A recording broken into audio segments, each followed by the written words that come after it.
Welcome to Declassified. I'm Nathaniel Sheppard, your host. In this series, we reveal real Cold War secret projects and excavate the classified details your government hoped you'd never discover. And here we go. The Vela Incident, when America's nuclear watchdog saw a ghost. The Cold War mystery that refuses to die. Double flash, zero answers.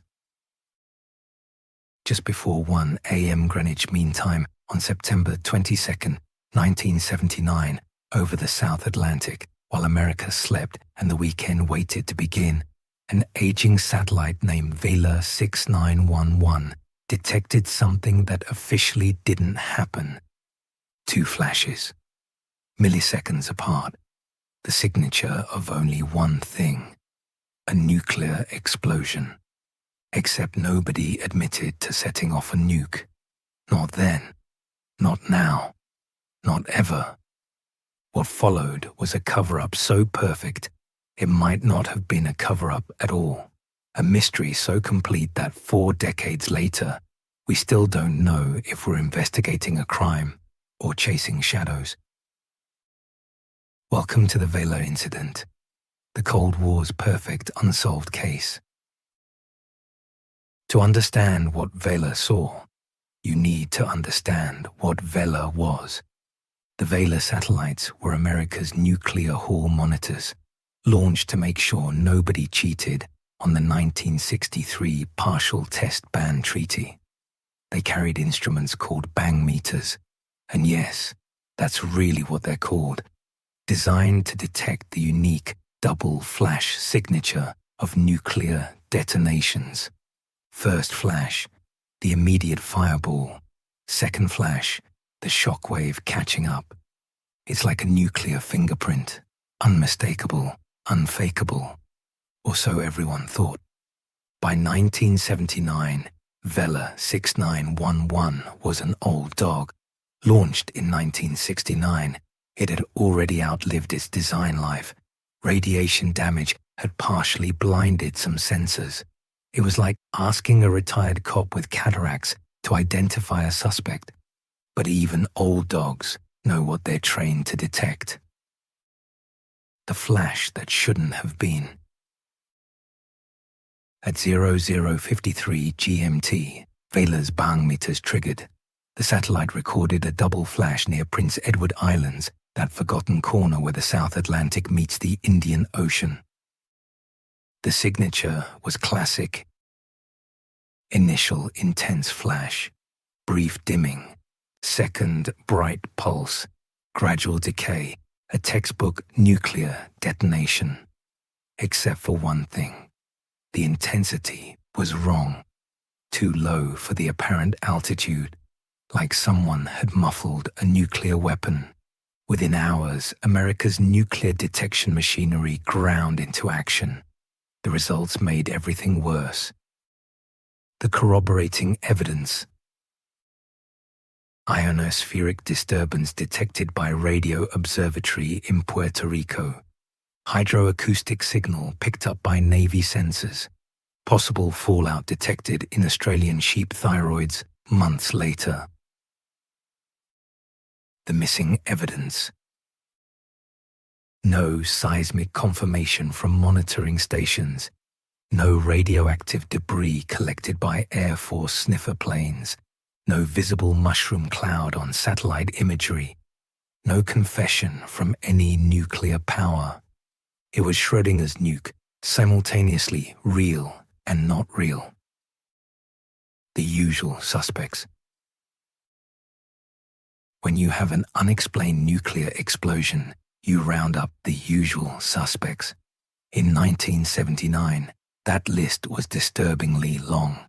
South Africa, the prime suspect, racing to build nuclear weapons, isolated by apartheid sanctions, desperate enough to test in secret, had uranium, technology, and motive.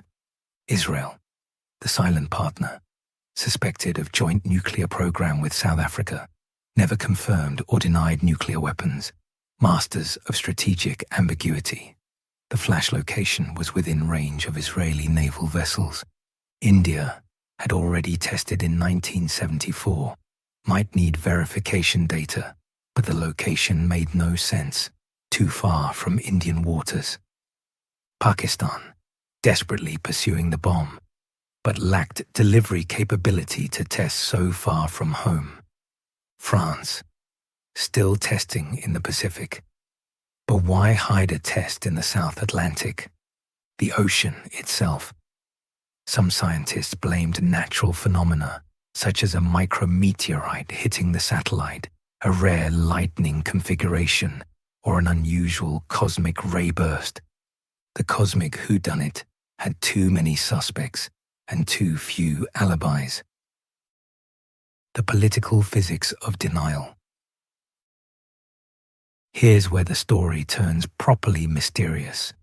The Carter administration's response was a masterclass in bureaucratic shadowboxing. The president convened a panel of scientists.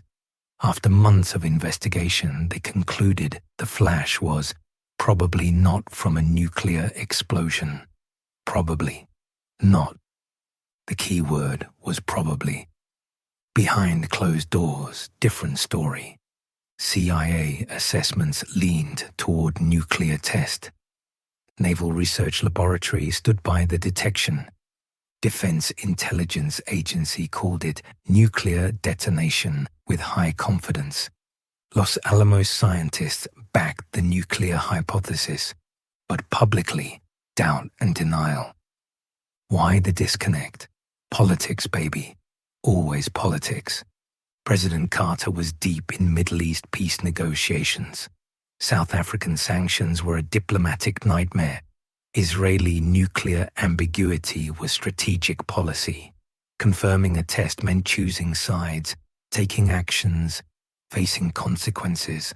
Sometimes the most convenient truth is no truth at all. The paper trail to nowhere.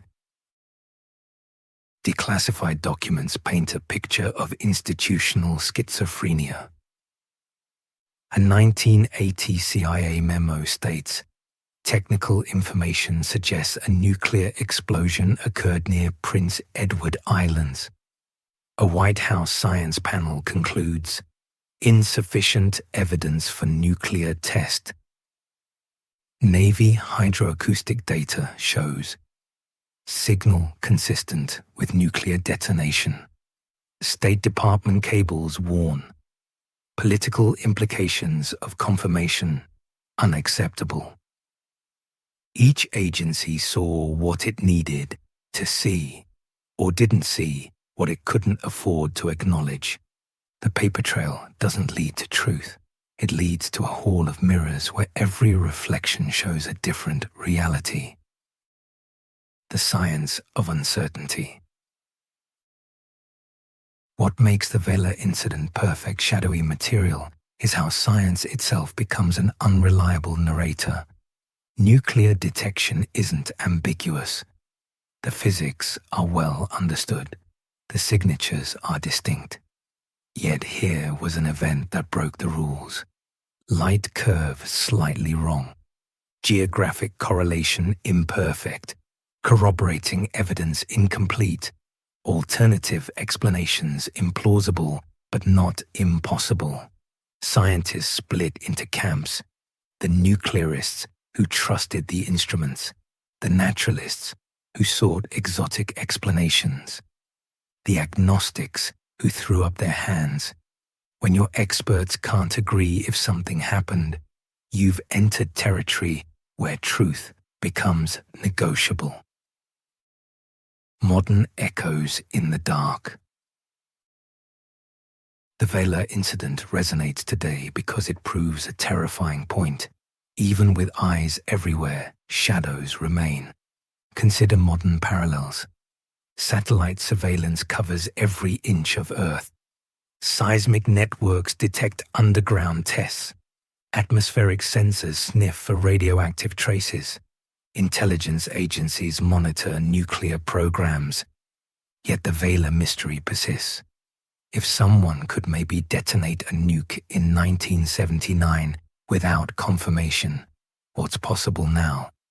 Today's nuclear powers include the original five, plus India, Pakistan, North Korea, and probably Israel. Iran knocks at the door.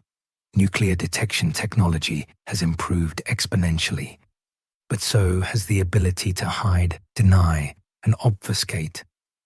The Vela Incident isn't just historical curiosity. It's proof that perfect surveillance is a myth, that scientific certainty has political limits, that some secrets stay buried not in classified files, but in the ambiguity of evidence itself. The verdict. After 4 decades, the Vela Incident remains suspended in perfect uncertainty. Maybe it was a nuclear test, a joint Israeli-South African operation testing miniaturized warheads or neutron bomb technology. The location was perfect, remote, international waters, far from prying eyes.